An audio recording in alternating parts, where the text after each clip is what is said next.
നമസ്കാരം, news 99 one time ന്യൂസിലേക്ക് സ്വാഗതം. കഴിഞ്ഞ ദിവസം കുവൈത്തിലുണ്ടായ ദുരന്തത്തിൽ മരണപ്പെട്ട തിരൂർ കൂട്ടായി സ്വദേശി കുപ്പന്റെ പുരക്കൽ നോഹിന്റെ മൃതദേഹം ഇന്ന് വൈകുന്നേരത്തോടുകൂടി നെടുമ്പാശ്ശേരിയിൽ നിന്നും വസതിയിലെത്തി.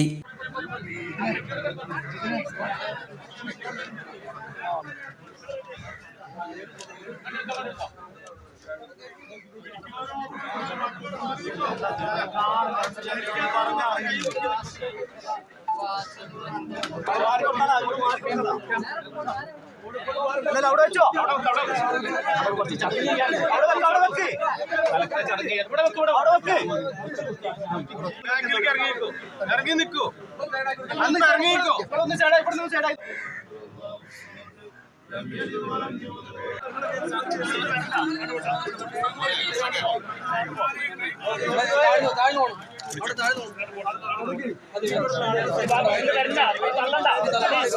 ഞാൻ ഫ്രണ്ടിൽ നിന്ന് പറയും.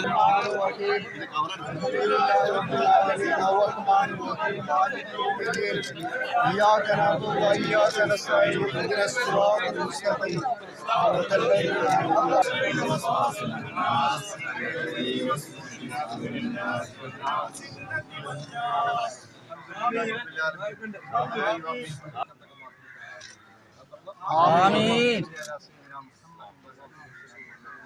ആമീൻ. ആമീൻ. ആമീൻ. ആമീൻ. ആമീൻ. آمين آمين آمين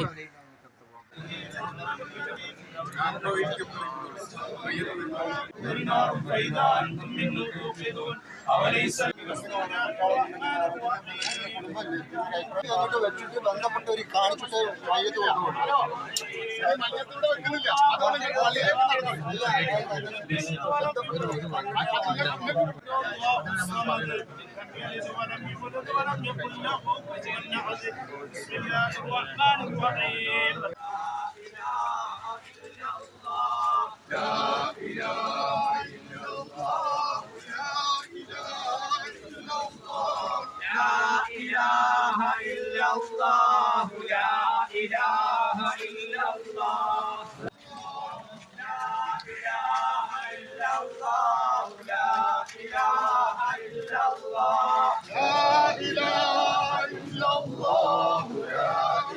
ജാതിമത രാഷ്ട്രീയ ഭേദമന്യേ നൂറുകണക്കിന് ആളുകളാണ് നോഹിനെ അവസാനമായി കാണുവാൻ വസതിയിലെത്തിയത്.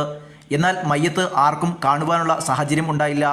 ആംബുലൻസിൽ നിന്ന് ഇറക്കിയ മയ്യത്ത് നിമിഷങ്ങൾ മാത്രം വീടിന്റെ മുൻവശത്ത് വെച്ച് അതിനുശേഷം കുളിപ്പിച്ചതിനു ശേഷം ഖബറടക്കത്തിനായി കൂട്ടായി റാത്തീബ് പള്ളി ഖബർസ്ഥാനിലേക്ക് കൊണ്ടുപോയി. പാണക്കാട് സയ്യിദ് സ്വാദിഖ് ശിഹാബ് തങ്ങൾ മയ്യത്ത് നമസ്കാരത്തിന് നേതൃത്വം നൽകി. PMA Salam, Abdussamad Samadani, Kurukkoli Moideen MLA, Abdurahman Randathani, advocate U Zainuddin, M Abdullakutty, Rama Shaji തുടങ്ങി വിവിധ മേഖലകളിൽ നിന്നുള്ള ആളുകൾ മയ്യത്ത് വീട്ടിൽ കൊണ്ടുവരുന്ന സമയത്ത് വസതിയിൽ ഉണ്ടായിരുന്നു. News bureau, Tirur.